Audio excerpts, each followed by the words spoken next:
something really hits you, maybe you want to take a note. But let's just dive right in. We're not going to do huge intros. Most of you already know who we are and who we work with.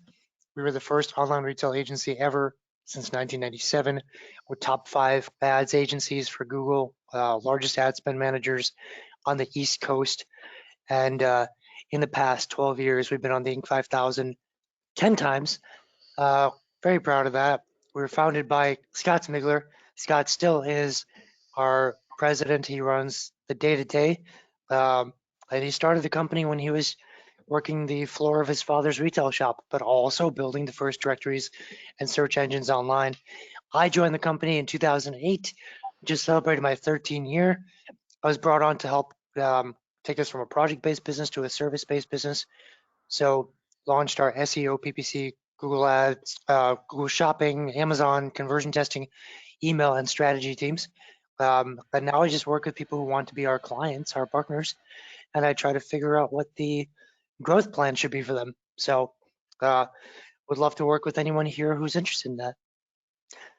Thanks for the congratulations, Ryan. Kayla, if you can introduce yourself, please. Yeah, for sure. Hi, guys. I'm Kayla Saller. I work at Yotpo. I'm a senior manager of partnerships, and I work closely with Nick and the exclusive concepts team. I've been at Yotpo for about 2.5 years now, which is crazy. And we've had a lot of product changes since I've joined. So excited to be here, excited to talk to you guys. And yeah, thanks for joining.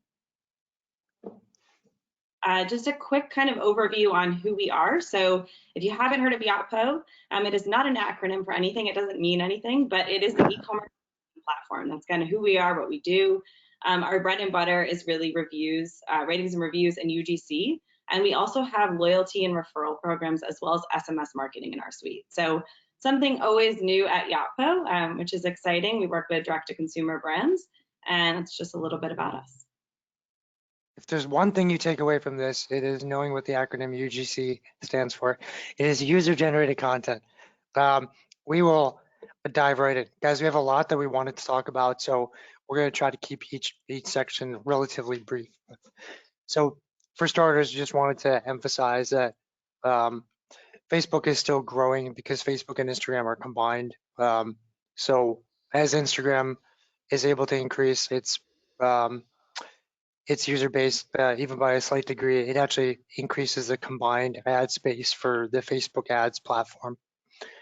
Throughout 2021, still, we've got usage that is kind of off the charts. 70% of Facebook users are checking in daily on their Facebook, and you combine that with people who are avid Instagram users and not so much Facebook, you pretty much have massive coverage. We're measuring at about 86% coverage in the United States, which is very exciting. 86% of Americans would see your ads if they went to your website and then you promoted to them, for example.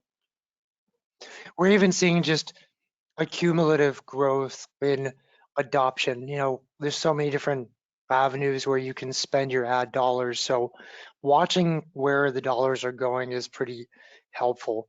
You can see that while daily active users and monthly active users continue to increase, what's really shocking is kind of the year-over-year increase in advertising budget.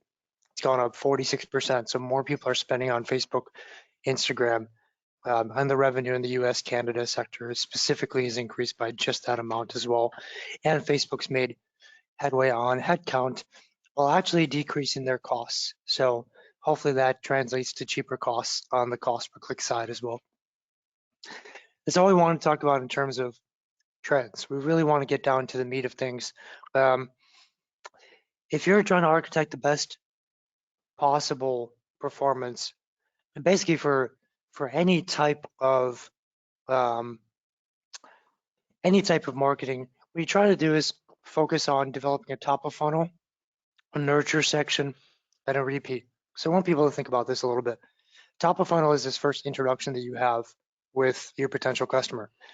If they've done a transactional search, where they search for a category that you play in, that's called transactional top of funnel. You showed up on the shelf, Google Shopping, for example. It's a fantastic channel for that. But targeted is, you know something about the buyer. So you go ahead and introduce yourself to them anyways. They haven't said that they have a need at this moment, but you know that they eventually will or eventually could. That's targeted top of funnel.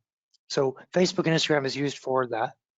It's also used as a way to get people who've engaged with your content nurtured all the way to sale.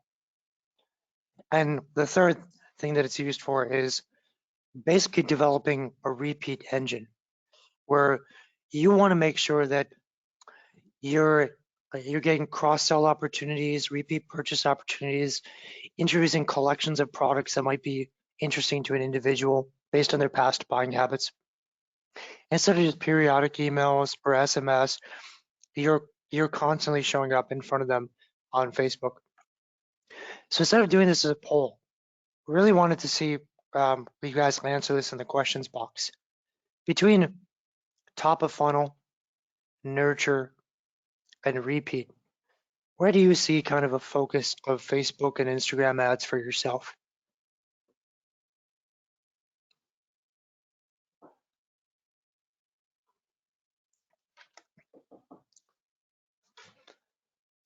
Got a couple nurturers, one top, another nurture, all of the above.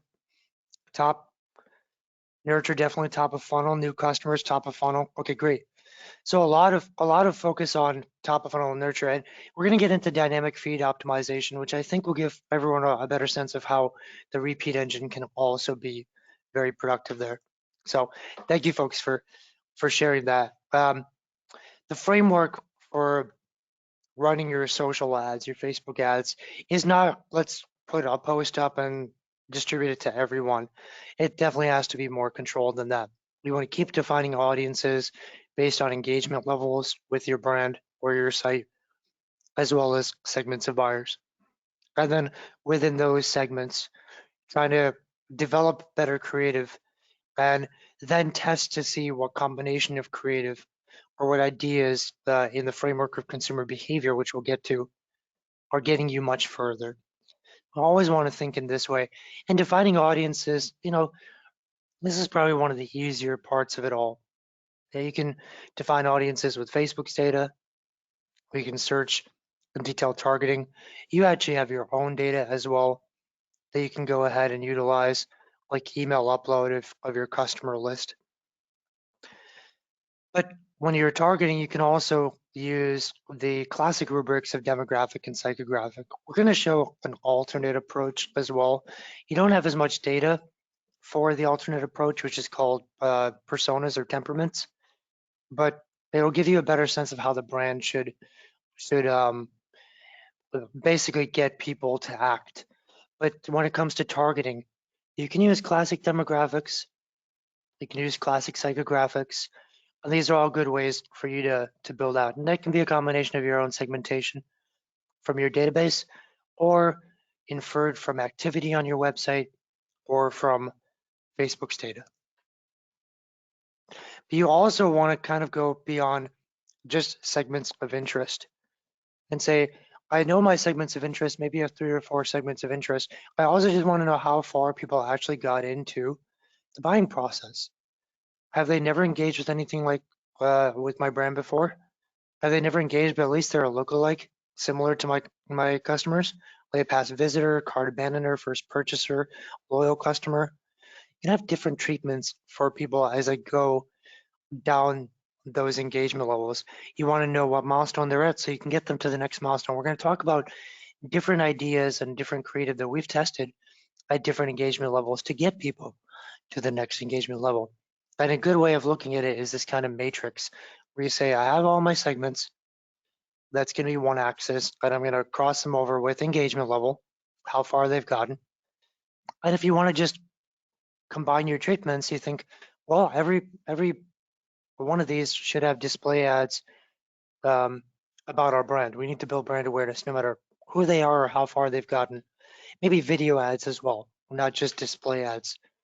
But if we know what people have done in their interactions with products or abandoning cart with products in it, we may want to create some dynamic ad logic that either shows them the product they were looking at or an alternate that converts higher but is still very similar. And a different set of logic for when someone has made a purchase and now you want to start to do cross sells. And the final layer is when you know that someone is stuck at a milestone, you should have treatments for those milestones. Someone has abandoned cart, give them a first purchase ad, an incentive. If they're a new customer, give them some reason to keep buying. You get them to that second purchase and now they may be a lifelong customer. But the big challenge with a lot of business models is you've invested in developing a business where you know you're supposed to get a lot of repeat purchases. We don't know the mechanism to actually drive that, control that, measure that, and make sure it keeps going up. But loyalty promos and architecting the right dynamic ads is usually a fantastic cocktail to get you there. So before we talk about what you should do right, let's see whether you can recognize yourself at all and some of the things you might be doing wrong. A lot of people still just post organically. They don't do any ads. The problem with that is, let's say you have 4 campaigns that you do within a month. Maybe one is very successful and it's exciting, but the next week you get no engagement, or the next week, and then another one. This hit or miss makes it hard for you to have repeatable, predictable, well-modeled sales activity. Your inventory and everything else starts to get challenged by that. Maybe you're so overzealous with your ads that you keep tweaking things nonstop. Like you change the lookalike percentage, you add more filters, you're constantly doing A/B tests, you're trying to define which device or which platform the ad should go towards. Every one of those changes actually restarts the learning engine. The learning engine is there for Facebook, Instagram to figure out who to target. But when they figure it out, which takes usually about 7 days, the performance then goes hockey stick up. So you want Facebook's algorithm to always be able to learn in its amount of time. The only thing that doesn't restart the engine is changing budget. So that's not a big deal. In terms of double targeting, if you have an ad and you decided to take that same ad for Facebook or Instagram, you're actually slowing down Facebook's ability to figure out people on one list that should be taken off, but also taken off the other list. So if they realize someone on Instagram is not really the right fit, you want them to take that same individual off the Facebook list. And if they find a perfect person on Instagram, you want them to target them on Facebook. By separating, you actually slow down the engine. If you use Facebook's native A/B testing tool, you're actually not going to be able to control things fast enough. Facebook chooses an A/B winner way too early, and not actually statistically valid. So you end up getting too much money going towards an early winner before there's a statistical validation that that is actually the winner. It's better to actually create 2 separate ads. And finally, strategic thing. You may have goals for brand awareness. You may have goals for targeting past visitors and make them first-time customers. You may even have lifetime value goals. Unless you separate your campaigns with these different goals, have different targets, different budgets, and not try to model them all together in one CPA and one budget, you're not going to be able to balance all the different strategic goals that Facebook ads can actually help you achieve. So this one we'll do as a real poll here. And what do you think you're most guilty of right now out of these different options?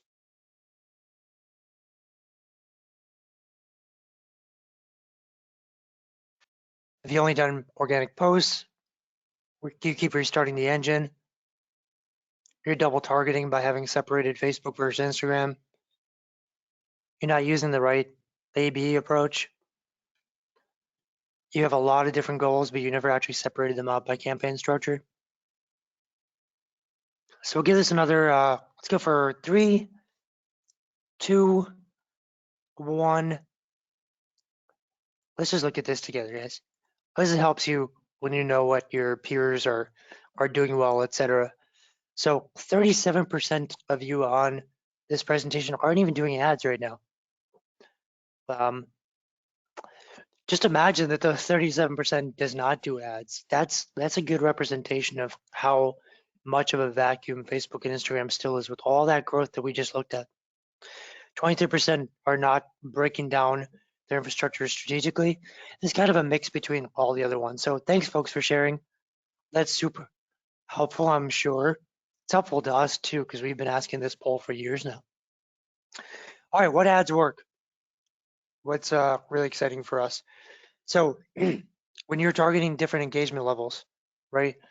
One of the engagement levels that we talked about was cart abandonment, or someone just looked at products. Great thing to do at that point is to show what we call a first purchase ad. It's this wonderful cocktail ad that has a lot of different things going for it. It has a little bit of social validation with the testimonial. You got the right value propositions to kind of connect with people on why you're the best choice, and maybe some tipping points, some spontaneous ad. Whatever works for you, but this is probably one of the highest converting ads you'll have. Just don't stop at that. You got to keep testing. Test like free shipping versus discount and carousels versus static images. If you have 5 value propositions for your business, keep testing 3 different ones. Try different testimonials, segment your testimonials. You can always get better. You can also do cart abandonment carousels, which are just ways to show multiple products, but don't just leave it at the carousel. Try to have some kind of stimuli as well. Very high return on ad spend if you do this correctly. And of course, keep testing your carousels with different messages, different spontaneous stimuli, which we'll talk about a little bit more, put that into context. If you have a feed that is properly labeled, and one of your labels is that the price just got reduced, you should create logic for anyone who had looked at that product so they now get an alert that that price has been reduced. We'll talk about an easy solution for that. And don't just think that free shipping is the only thing that matters. Some of the main value propositions might be different for your market. Study your competitors. For example, when you're selling rims, fitment is actually more important than anything else. A fitment guarantee especially.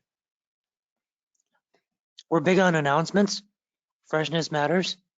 So you can do video announcements, which are pretty simple. You can also do carousel announcements. So again, if you have a label in your dynamic feed that has, new product, yes, you can then create logic in your dynamic feed for a certain target audience where this list of products keeps getting refreshed on its own based on that feed. We're big fans of building databases on Facebook. If you've never tried this before, someone just click subscribe and they're on your email database. It's that simple. And we've been able to get, build email lists, first party data being so important. Now build these lists at about 90 cents per. So definitely worth adding in as a separate layer. Of course, going back to the infrastructure conversation, you want to have a budget and a cost per action here that is so different from everything else you're trying to achieve. Thinking about Q4, trying to bring in things like gift guides, always a big winner for us. Virtually across all of our clients, we start to plan these out. We just had someone say that they lost audio. Can we get a quick check in the questions box? Is everyone able to hear me still? Kevin just mentioned that. Okay, awesome. Okay, well, okay, perfect. Thanks, guys. We've been testing this out for a long time with our clients, and we love it. If you just want to get more engagements, if you want people to stop and while they're scrolling or engage more, a little bit of animation. A tiny bit of animation goes really far. You take the exact same static image you have against an animation, you'll see your numbers pop. There's other ways to do animations as well. This is a, I don't know why it's not working. Hold on. There we go. It's an animation where we just took an image and created some smoke. Easy to do in some of the simple graphic programs, but it creates a totally different level of engagement. Once you have a higher engagement, as long as your conversion rate stays the same, that boost in impressions or that boost in clicks will actually be the exact boost that you have in revenue. So definitely worth making those small tweaks. And of course, user-generated content. That's why Yapo's here with us today. User-generated content is a great way for you to cycle in. Imagine you go to a website, you look at a product, and you're going to buy that product in 7 days. It's going to take you 7 days to make your decision. How long were you on that website? 10 minutes? You have 7 days left. You've only been on the website for 10 minutes. The rest of the time is all about nurturing. 70% of those people that have gone to your website for those 10 minutes will go to Facebook today. And they can see an ad from you, from a happy customer, explaining why they should trust you. That's the power of turning user-generated content into ads. But there's also a science behind it. I want to quickly talk about the science. Marketing is essentially two parts: showing up to the right people at the right time, and then actually stimulating. Your ad has to actually stimulate some kind of action or some kind of milestone. If all you do is show up, nothing happens. So how do you strike a chord? How do humans actually work? When you have your ads and someone sees one of your ads, one of the best things you can do is create a micro moment where, yeah, they're not buying at this moment, but you're doing something else. You are either creating an associated cognitive recall, a fact about your brand that every time they see this brand from now on, the logo, they're going to remember that fact. That's building cognition. Affect, because every time I see your brand, how do I feel? What have you done with lifestyle imagery and storytelling to get me to the point where I actually feel something about your brand? What behavior do you want me to do? Do you want me to buy now, subscribe, contact someone, build my home with your products? What is the behavior that you're trying to encourage me to do eventually? If you can be clear on cognition, affect, and behavior, you can control the expectation of the user. Also, in the behavioral sciences, we know that virtually every purchase goes through 5 steps. I have a problem. Do other people have that problem? What solutions exist? How can I compare those solutions? That's evaluation. I know the solution I want. Where should I buy? And should I trust these people? That's buying mode. And before I put my credit card in, what am I going to experience post-purchase? During buying mode and post-purchase, reviews and user-generated content can be very meaningful. Buying mode, should I trust this place? Yes, here's what I see. Reviews that describe people's experiences starts to tell the story of post-purchase as well. So trying to put user-generated content into the right context here. Finally, probably the most compelling aspect of consumer behavior is one that comes from 3000 BC, from ancient Egypt, and then it was codified into humoral sciences in 460 BC by Hippocrates, where at the moment Hippocrates decided that all humans come in one of 4 types.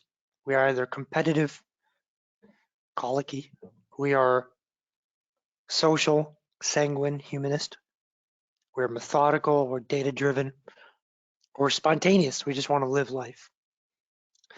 Around the 1850s, it was determined that no, we are not 4 different types of humans. All humans are all these 4 types in some combination. And brands that decide to focus on one of those parts of our personality can activate a comfort zone in us that gets us to act. So if you can take your brand into a social persona or methodical or competitive or spontaneous, watch and see how humans get comfortable with you.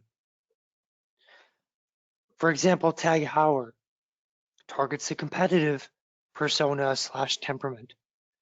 They know that this competitive persona is all about themselves, about being the best of the best, that actually love competitive sports. So Tag Heuer, what stuff are you made of? Don't crack under pressure. Here are the best and the most beautiful of all people. Spontaneous, people who just want to live life, not think it through. H&M, Come on in, get something for 80% off. You don't need to like it. Just enjoy your spontaneous experience. Or you're a data-driven person, you're methodical. Well, you must really care about the features of your phone. Galaxy X filled in a gap by going after methodical because Apple had already filled in the social persona for mobile phones. The social persona is I'm starting down here in my purchase, and here's the learning curve. I don't trust myself to actually make this decision. I don't know what I'm doing. So I need reviews, I need some advice, I need some customer support. Help me. That's the social experience. And when Apple opened up its Apple Store, it started to realize if we can just help people up that learning curve, hold their hand, we can sell like crazy. And they committed to more social persona over time, like their ads that are all about these social validations from authorities. So with that, we now switch over to Yappo, who's going to help you guys understand how to harness your own user-generated content and start targeting that social persona. Amazing. Thank you, Nick. So let's dive a little bit deeper here into UGC. So we did a little bit of an intro into Yappo, but when you think of us, I want you to think about like our overall goal and mission when it comes to using user-generated content. What does that mean? What does it do? We're trying to inject what we call social proof throughout the entire customer journey. So wherever your customers are engaging with your brand in some way, it's really important that you have social proof from other people to really validate them and to help kind of build that trust. Again, no matter where they're finding you, whether it's on search, on your site, on social, through ads, really, really important here. And that's where UGC comes in. So one thing we also know about consumers is that they don't necessarily want more choice, which I know sounds crazy, but there's so many different products and brands out there. How can you make sure that you're differentiating yourself in a way to help your consumers be confident about you and your brand? And that's where you have to think about kind of the choices that are presented to every single consumer as they're experiencing your brand. So a way to really kind of harness that experience and make it really impactful for each individual person, knowing that we are all different, is to think about how you're collecting this content and how you're displaying it, and then furthermore, kind of how you're distributing it. So 3 pillars that we're going to focus on today that will really give you guys an edge when it comes to harnessing UGC, displaying it properly, and using it. And when we think about that, again, there's 3 pillars: content collection, content display, and content distribution. So we'll start with content collection. So first, in order to utilize user-generated content, you have to have it, right? You have to collect reviews. They need to be really high quality. You need to also collect photos and videos from customers. How the heck do you go about doing that? That's where Yappo can come in and really help. So what you're seeing here is a mail after purchase email. This is a simple review request that a brand can send out after a purchase has been made. And what you're noticing is I can submit a photo or a video with my review. I can give you a star rating for a particular product. I can expand a little bit with some open-ended content and talk about, hey, this is my new favorite product. My skin has never felt so great. And then it also is an opportunity for you to ask your customers questions. So maybe you're a skincare company, you're asking about skin type and hydration. You're collecting this feedback. You're collecting star rating, you're collecting photos and videos, you're also collecting open-ended content. And this is really, really valuable. It can sit there and you can do nothing with it, but of course that's not what we want. We'll get into how to use it. But when you're also thinking about collecting content when it comes to reviews specifically, it's important to get content that is really rich. You have a lot of people, reading this and wanting to learn more about certain products. So give them good information. And the way that we do that is through our AI prompted smart prompts.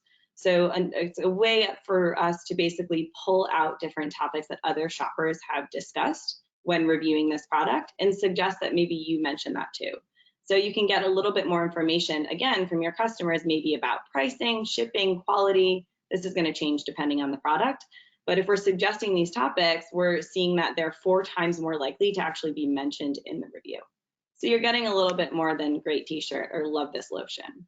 And you're also going to get an increase about 10% in the number of reviews that you're collecting just by using this functionality. So when you're thinking about UGC, right, you're collecting content, you're collecting reviews, photos, and videos from your customers.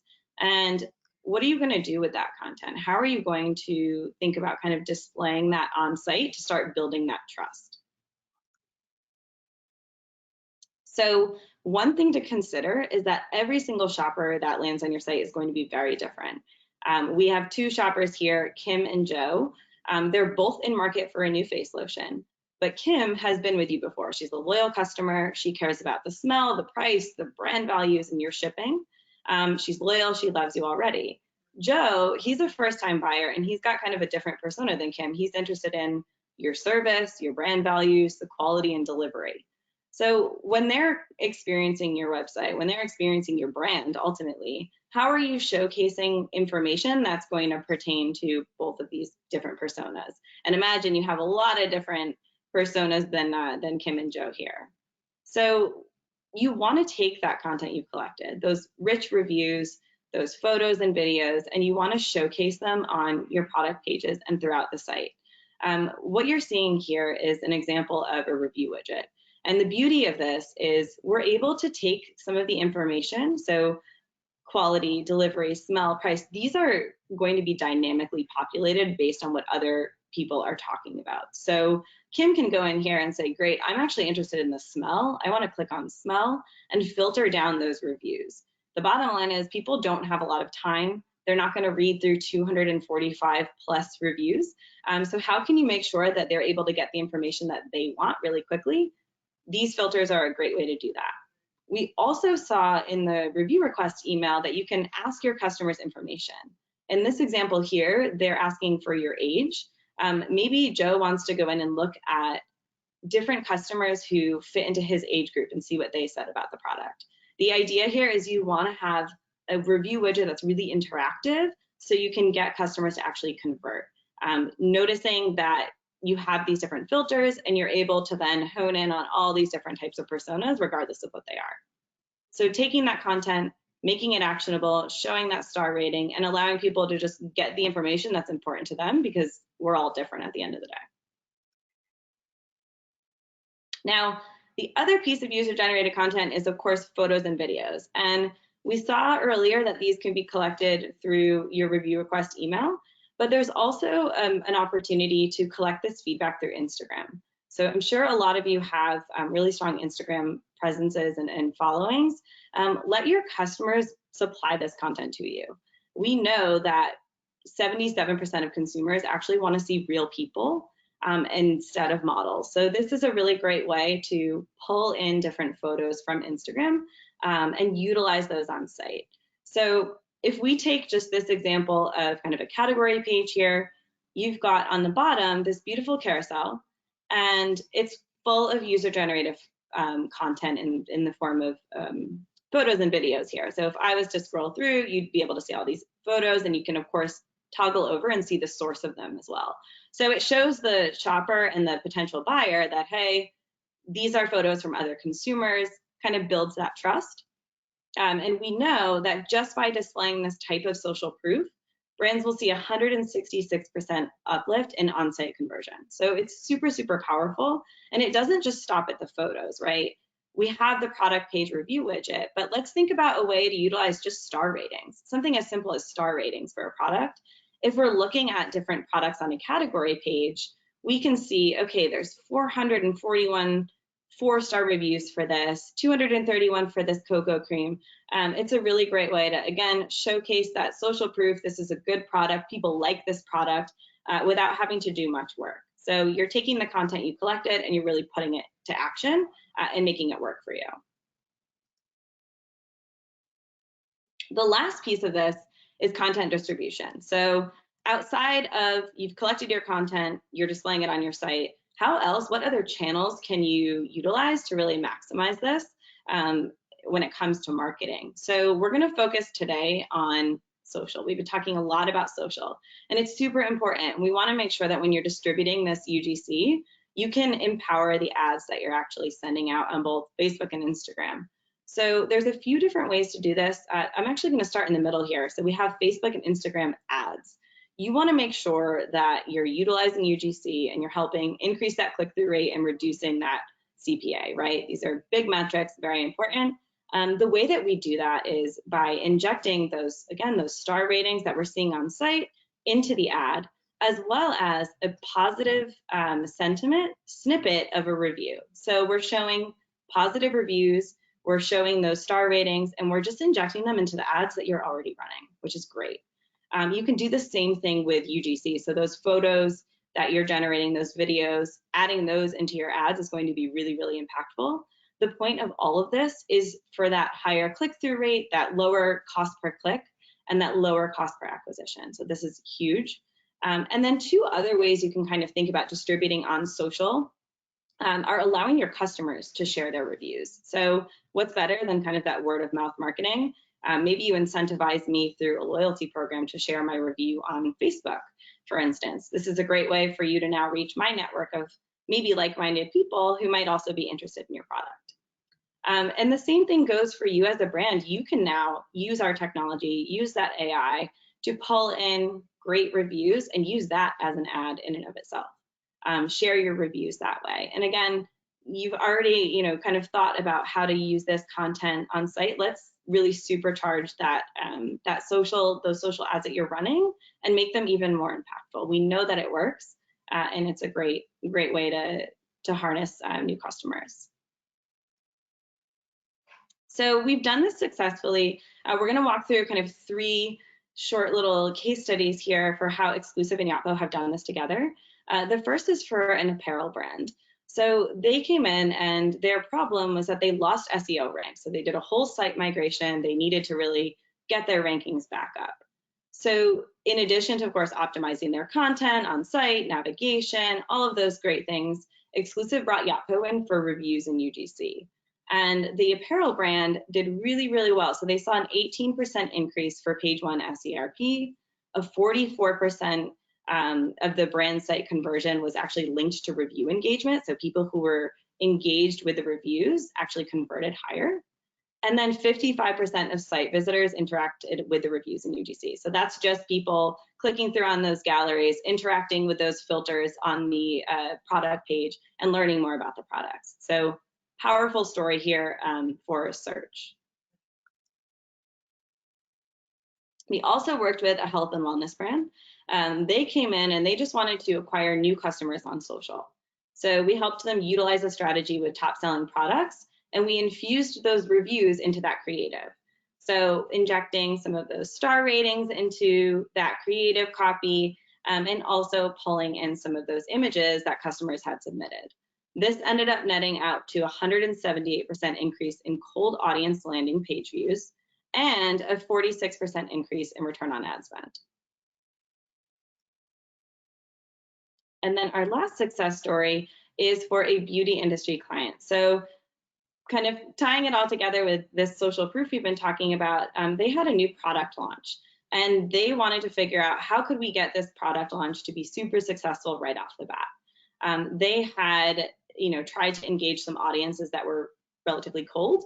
So what we did was, as part of a drip campaign with social ads, we took reviews and we integrated this as part of the new product launch, meaning we added in some of those reviews and those star ratings on those category pages where we were actually seeing the new products, so that when a customer went on to the site, they were able to see, okay, these have been reviewed, people really like these, and it worked really, really well. We saw a 677% return on ad spend with all of the ads that we ran that had the reviews in them, and then a 909% increase in the return on ad spend within the first month of the product launch. So this was a huge, huge success, just using social proof and kind of integrating that throughout the ad space.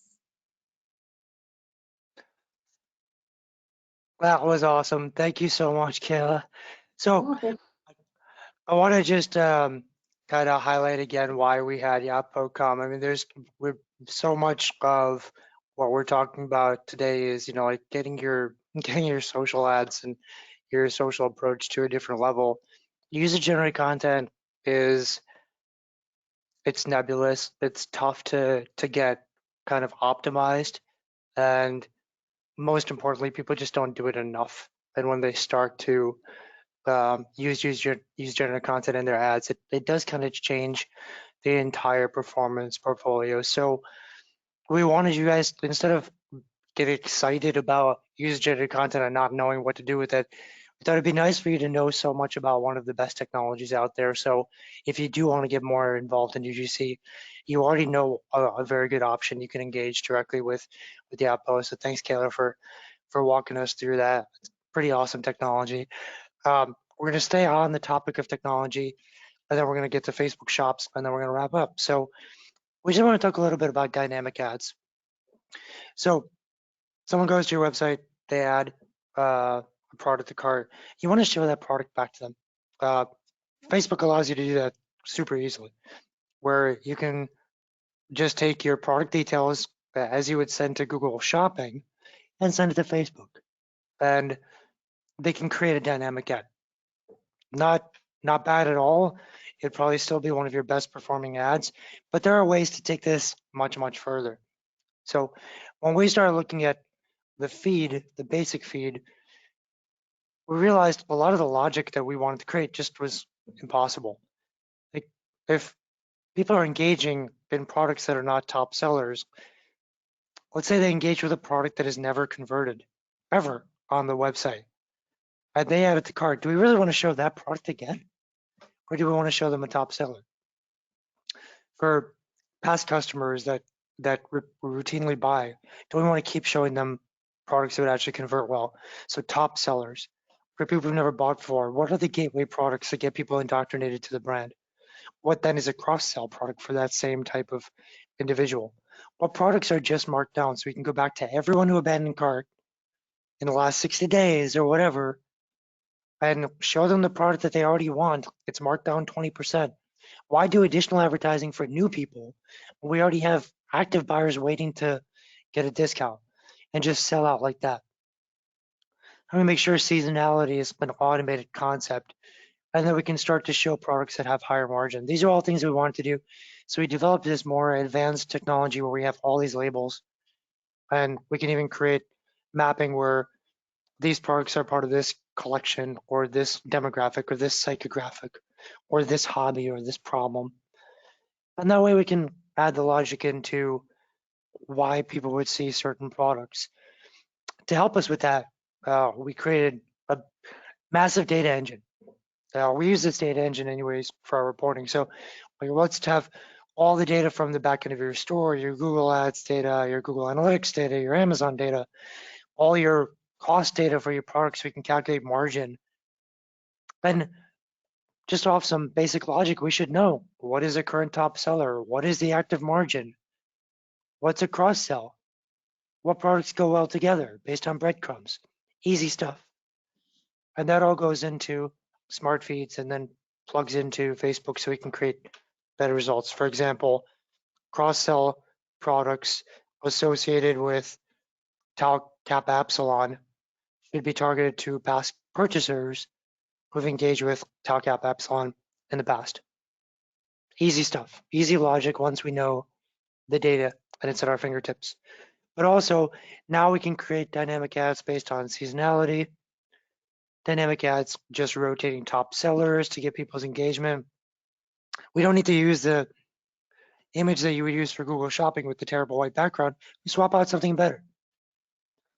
And all this logic just automatically improves performance, which is why we do it, which is why we believe so much in it. So for example, the TKE apparel campaign went from a 240% ROAS to 1800% just by improving the logic. That was going to be a quick section, but many of you probably signed up for this webinar just to hear some thoughts about Facebook Shops. We're still watching it.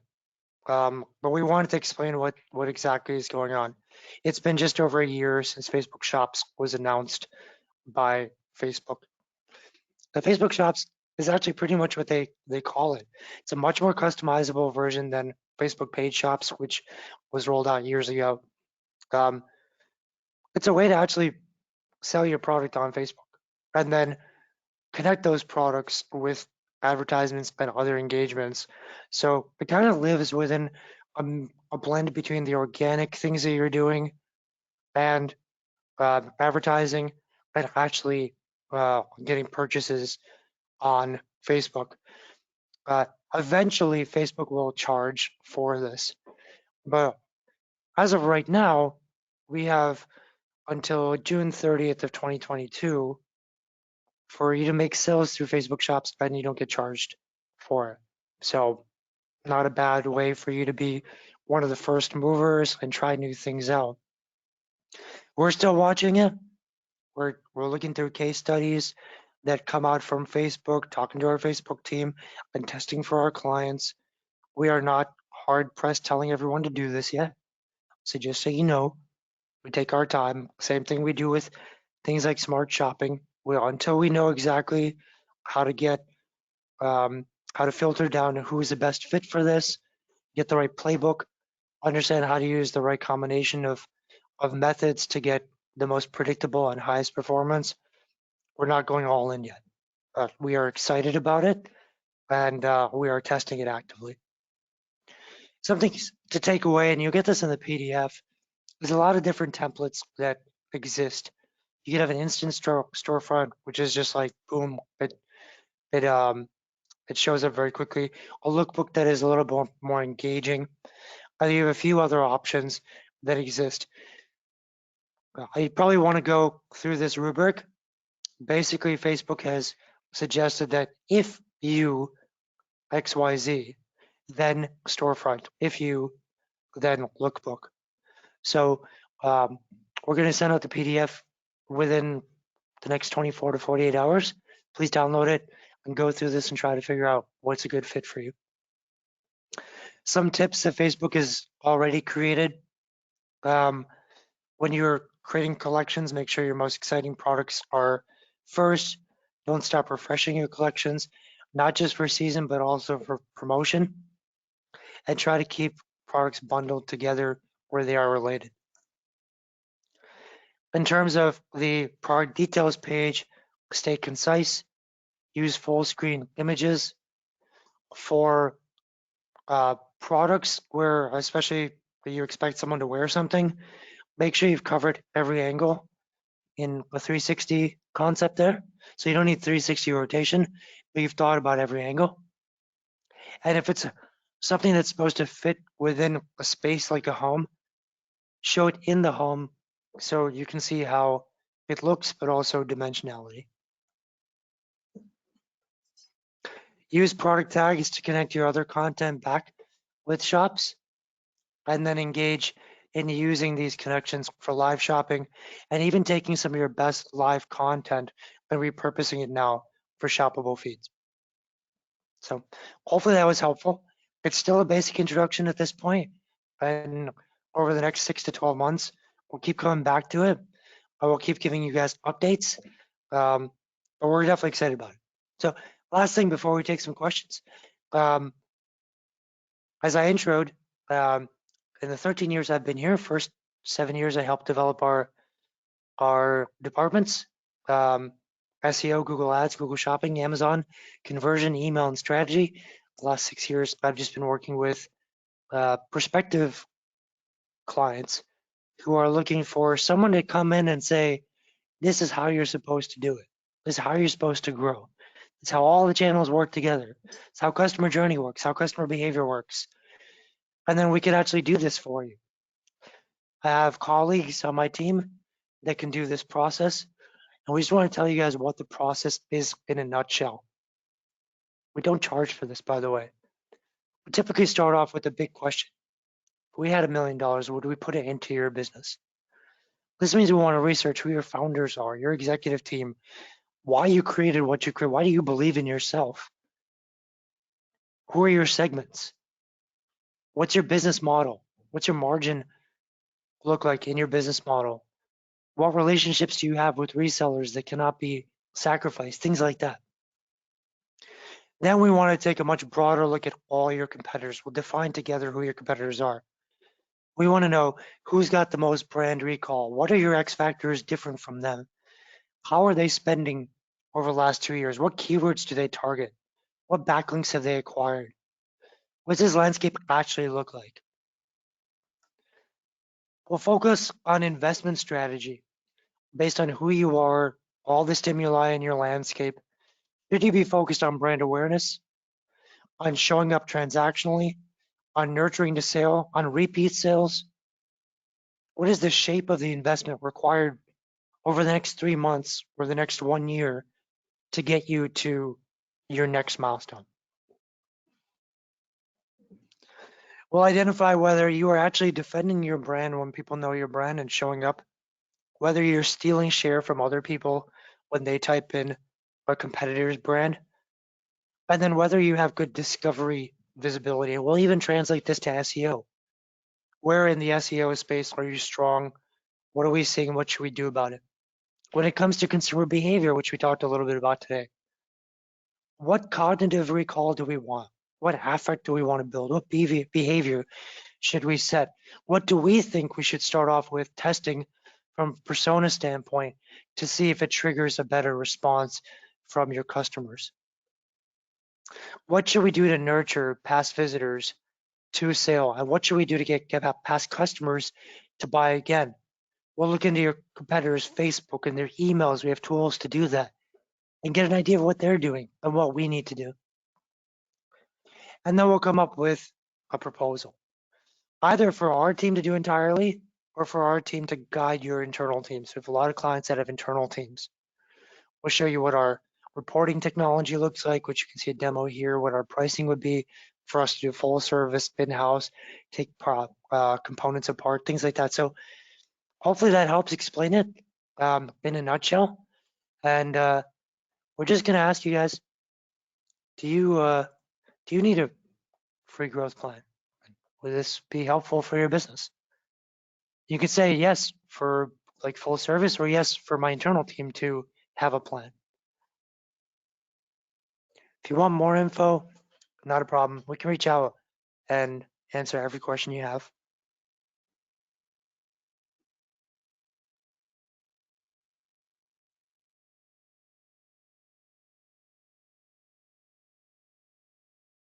So we're going to give everyone just a few more moments here.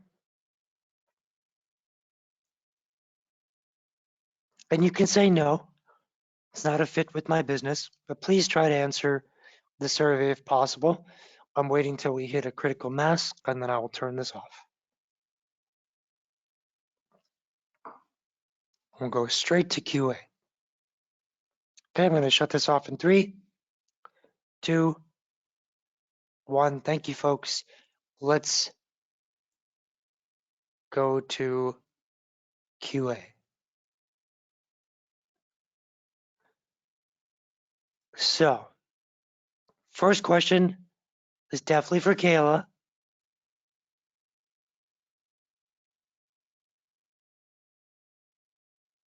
Does So this Yapo work question, with Yahoo stores? Oh, sorry, go ahead. no, that's okay, Nick. I was just going to read it too. So we do work with e-commerce platforms. I need to double check on Yahoo.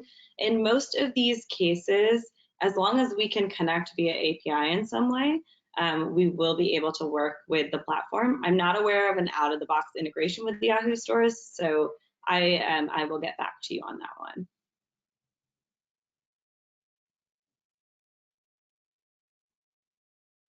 Yeah, I'm sure the Wizards have come up with something. Don and his team at Your Store Wizards probably have come up with something for connecting that together.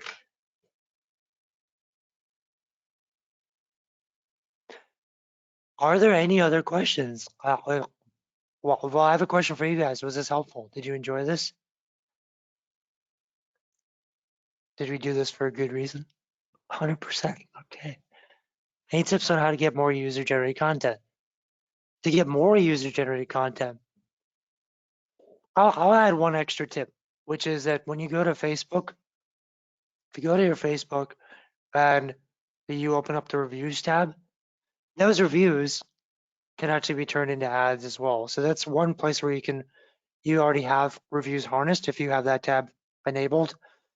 And there's another way, if you don't already have Yotpo and you're not generating those reviews, I always like checking your hashtag or what you anticipate your hashtag is.